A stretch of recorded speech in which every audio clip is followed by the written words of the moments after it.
bookish besties, I am back with another video. My name is Soph. If you're new here, welcome. Please stick around. Today's video is going to be my June TBR. Now, if you've been here a while, you'll know that my TBRs tend to be based off of my mood. So the books that I'm about to show you may not be what I actually read for the month, but they are kind of like the books that I'm feeling right now. And annoyingly, I have managed to pick some big chunky ones for myself, so we will have to see how that goes. I have a few on Kindle Unlimited, and then I have a few physical ones also. Let's just get into it. First up on my physical pile is Death's Daughter by S.A. Barnes. This was a Fairy Loot edition for last month, I believe, as in like April. And this follows, if you couldn't guess, the daughter of Death, who I believe she keeps it a secret from everyone, like nobody knows who she is, but she goes to university or college. She's got a steady job, a good life, a secret fling, but she feels really lonely. And one day a mysterious man shows up, and he is the descendant of Lust, and he names Joe, our main character, as Death's heir, basically, which then obviously informs everyone who she is. It makes her a powerful ally and a massive threat, and everyone she loves is a target. But this place where she is the only place that she feels at home, so she will do anything to protect it, even if it means becoming the very thing she hates, which is basically she has to feed on people's like disappointments, fears, rejections in order to stay alive. So I think that sounds really fun, and look at the character art.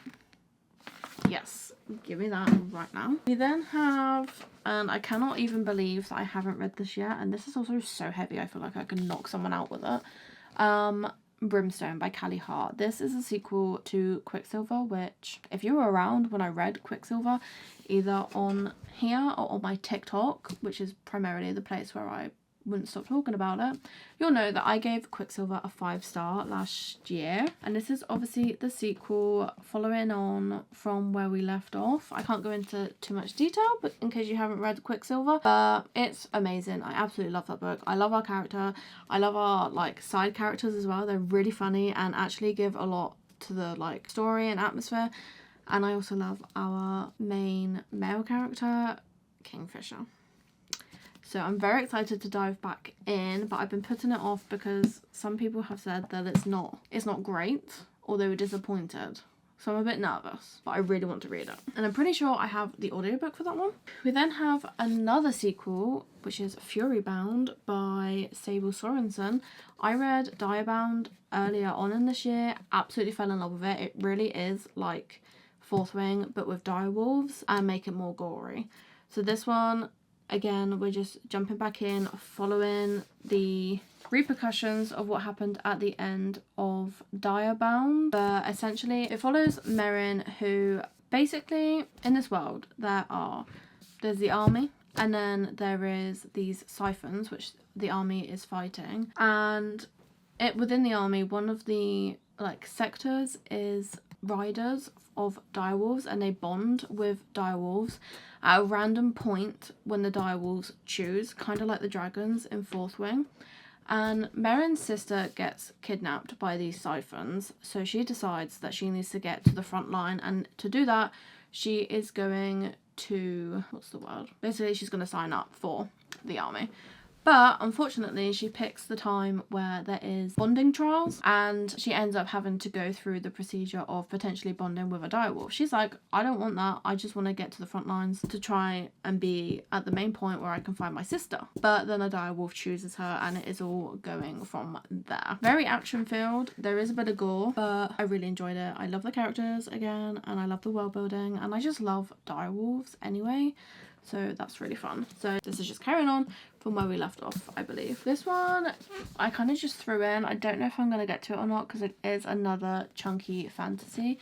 But we have Reign of Shadows and Endings by Melissa K. Rorich, who is the lady that wrote Lady of Darkness, which is another series that I'm reading that I absolutely love. And this follows a world where the gods created life and then just abandoned them. And then the Fae are required to provide for the legacy in more ways than one. Every 5 years, the eligible Fae are gathered for the selection and assigned to serve one of the 6 kingdoms, to be chosen as the personal source for the kingdom heir, which is a great honour. And for the first time in millennia, all 6 kingdoms have heirs choosing a source, but their selections could tip the power balance a little too far. Our main character, Tessalin, is a chosen source that was never meant to be. She winds up in the darkest kingdom of all. The secrets within the Aries kingdom are meant to be learned and kept, but this was never the life she wanted. Fighting not only with the fate thrust upon her, but the temptation to lose herself to desire, Tessa will do anything to escape her new destiny.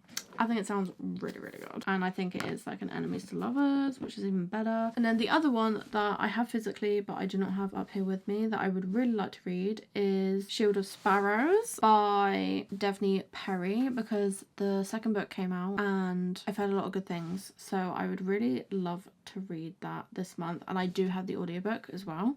And from what I can gather, it's set in a world where there are monsters, and on this occasion the gods have sent monsters to the realm. They said there's 5 kingdoms, and the gods sent the monsters to the 5 kingdoms to remind mortals that they must kneel. Our main character basically says that she spent her life kneeling to the kingdom, to the god's will, and to her father, and as a princess her only duty is to wear the crown and obey the king. But she was never meant to rule, never meant to fight, was never supposed to be the daughter who sealed an ancient treaty with her own blood. That sounds really good. I haven't really read a fantasy book that has like loads of monsters in. I mean, most fantasy books have some kind of creatures in. I'm thinking this is like a different level, but loads of people that I watch on YouTube have read this and really enjoyed it, so I'm hoping that I do as well. So those are the physical books that I have that I would really like to read. Obviously all of them have been massive fantasies and I don't think that's gonna happen, but we shall see. Then on my Kindle library I also have A Court of Lies and Deceit by Marion Blackwood, which is book 3 in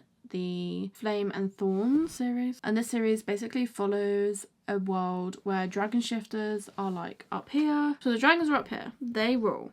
Then you have the Fae down here, or the Seelie Fae down here, and then the humans are like in between, and then there are some other creatures that I kind of mentioned but not really like relevant so far. I think it's every year, I can't remember how often, but there are the atonement trials which the Fae can enter, and the prize is to grant a wish or something. Our main character wants to use it to get out of the Seelie Court and basically go somewhere where she can find help, to because she's secretly working with the Fae Resistance, which are kind of trying to build up against the dragon shifters. And so her prize, she wants, if she wins, to leave the Seelie Court, find help, and then bring them back to help the resistance to then free the rest of the Fae. She enters the trials, and one dragon shifter in particular starts trying to basically ruin her chances of winning at every possible chance, and she gets very frustrated with him. They do have like a love to hate relationship, and the twist at the end was a bit cray cray. So now I am 3 books in and it's just followed the proceedings along. Obviously I can't give too much away because I'm not going to spoil what happens in book 2 and then book 3. But I'm really enjoying it. It's an indie pub on Kindle Unlimited, I believe. And there is a lot of books to it right now, so you definitely have a lot to read. But they're quite short for fantasy books. They're like 300 pages, 3 to 350.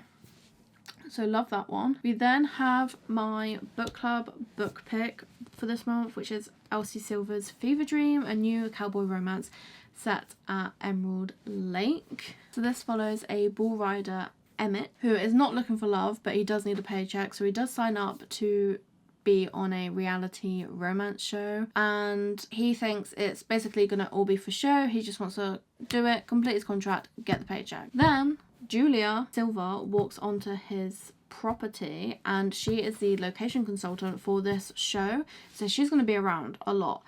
And he realizes she is very unavailable but very attractive and she is also the little sister of his main rival in the bull rider industry, Theo, who is a character from one of the other Elsie Silver books. So good, and I love the connection.